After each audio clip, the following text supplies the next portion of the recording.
ఉపనిషత్తులు, వేదాలు, భగవద్గీత, రాముడు, కృష్ణుడు వీళ్ళందరి మీద రాశాడు ఆయన.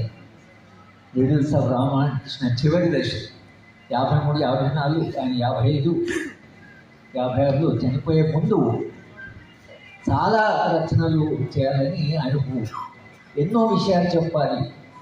ఆరోగ్యం ఒకవైపు నుంచి ఆయనకి బాగా చేస్తుంది. అక్కడికి ఆరోగ్యం బాగలేకున్నా ప్రయాణాలు చేస్తున్నాడు.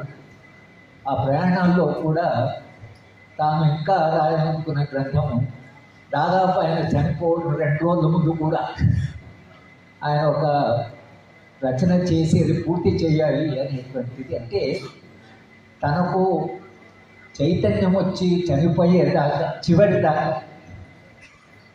బాబాసాహెబ్ సమాజానికి చాలా చెప్పవలసినది. ఎందుకంటే అప్పటికే ఆయనకు